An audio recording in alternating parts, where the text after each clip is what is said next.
30 दिन हो गए हैं और ईरान और इसराइल के बीच जो जंग अब तक पर्दों के पीछे थी वो अब खुलकर सामने आ गई है। ये जो एक इलाकाई तनाज़ा था अब ऐसा लग रहा है कि पूरी दुनिया को अपनी लपेट में ले रहा है। तो डॉन न्यूज़ की रिपोर्ट्स की रोशनी में आइए समझते हैं कि आखिर हो क्या रहा है, ये इतना अहम क्यों है और इसका मुस्तकबिल क्या हो सकता है। इस तज्ज़िये में हम इस जंग के हर पहलू को समझने की कोशिश करेंगे। हम देखेंगे कि ज़मीन पर हो क्या रहा है, कौन से हमले हैं जो इस जंग की सिमत तय कर रहे हैं। फिर हम इसकी इंसानी कीमत पर नज़र डालेंगे, आलमी सतह पर जो सिफारती कोशिशें हो रही हैं उनको समझेंगे और आखिर में ये जानेंगे कि इस सब का आलमी मईशत पर क्या असर पड़ रहा है। तो जी पूरा 1 महीना गुजर चुका है और अब सूरत हाल क्या है? सब कुछ बदल गया है। ये अब कोई प्रॉक्सी जंग नहीं रही जो छुप छुपा कर लड़ी जा रही थी।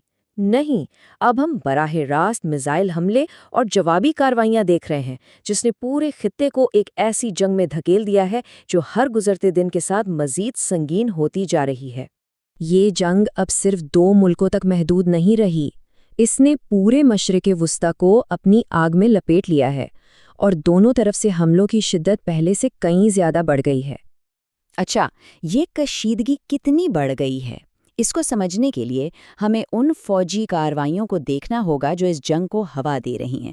तो आइए दोनों तरफ से रिपोर्ट होने वाले हमलों की तफसीलात जानते हैं। रिपोर्ट्स के मुताबिक ईरान का जो जवाब आया वो सिर्फ इसराइल तक नहीं रुका। नहीं, ये एक बहुत बड़ी मुनज़्ज़म जवाबी कार्रवाई थी जिसमें ना सिर्फ इसराइली अहदाफ बल्कि सऊदी अरब, कुवैत, दुबई और बहरीन में अहम अमरीकी फौजी अड्डों को भी निशाना बनाने का दावा किया गया है। और इन हमलों का नतीजा, जानी नुकसान के जो दावे हैं वो भी चौंका देने वाले हैं। ईरानी ज़राए का कहना है कि खित्ते में 500 अमरीकी फौजी या तो हलाक हुए या जख्मी। और यहाँ बात मज़ीद संगीन हो जाती है। ये सिर्फ अंधाधुंध हमले नहीं थे। प्रिंस सुल्तान एयरबेस पर 24 अमरीकी फौजी जख्मी हुए, ठीक है, लेकिन अल-खुबर में वहाँ दावा ये है कि इस पायलट को निशाना बनाया गया जिस पर ईरान में एक स्कूल पर बमबारी का इल्ज़ाम था। यानी ये एक टारगेटेड बदले की कार्रवाई लगती है। जाहिर है ये सब कुछ एकतरफा तो नहीं था। ईरान के अंदर से भी इसराइली और अमेरिकी हमलों की खबरें हैं और यहाँ भी सिर्फ फौजी ठिकानों को नहीं बल्कि तेहरान की एक यूनिवर्सिटी को, एस्फहान के शहरी इलाकों को और यहाँ तक कि हफ्तकल में पानी के एक बहुत बड़े ज़ख़ीरे को भी निशाना बनाया गया। ये इंफ्रास्ट्रक्चर को तबाह करने की एक कोशिश नज़र आती है। और जब लग रहा था कि हालात इससे ज़्यादा ख़राब नहीं हो सकते, तभी एक और फरीक इस जंग में कूद पड़ा है। जी, यमन के हूथियों ने भी ईरान की हिमायत में इजराइल पर मिसाइल दाग दिया है। इससे जंग का दायरा और भी बढ़ गया है और एक नया ख़तरनाक मोड़ आ गया है। फ़ौजी हिकमत अमली और मिसाइलों की गिनती से हटकर इस जंग की एक असल कीमत है, एक बहुत ही भयानक कीमत जो आम लोग चुका रहे हैं। तो आइए अब इन खबरों के पीछे छुपी इंसानी कहानियों को देखते हैं। आदाद व शुमार नाकाबिल यकीन है। सिर्फ 1 महीने में इत्तलात के मुताबिक सिर्फ ईरान के अंदर 2000 आम शहरी मारे जा चुके हैं। ये इस जंग की वो कीमत है जो मासूम जाने दे रही हैं। और ये सिर्फ नंबर्स नहीं हैं, ये खानदानों की कहानियां हैं। अस्फहान में एक ऐसा ही दिल दहला देने वाला वाकया हुआ जहां एक ही हमले में एक ही खानदान के 10 लोग मारे गए। शायद सबसे ज्यादा अफसोसनाक खबर मीनाब से आई, जहां लड़कियों के एक स्कूल को बमबारी का निशाना बनाया गया। कहा जा रहा है कि इस हमले में 150 से ज्यादा तालिबात शहीद हो गईं। सोचें, नौजवान ख्वाबों की एक पूरी नस्ल खत्म कर दी गई। ये तबाही लुबनान तक भी पहुंची, जहां इसराइली हमलों में 17 लोगों के मारे जाने की खबर है।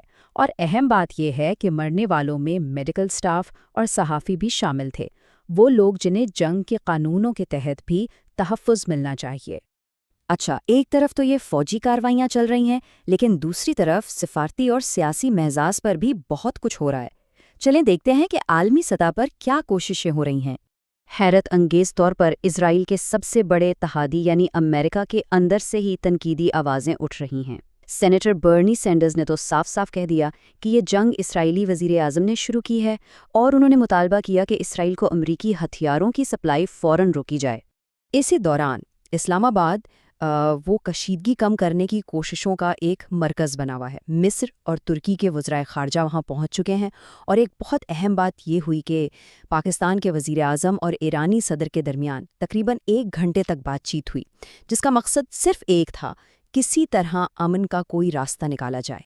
آخر میں چلیں یہ بھی دیکھتے ہیں کہ اس علاقائی جنگ کا پوری دنیا کی معیشت پر، خاص طور پر تیل کی مارکیٹ پر کیا اثر پڑ رہا ہے۔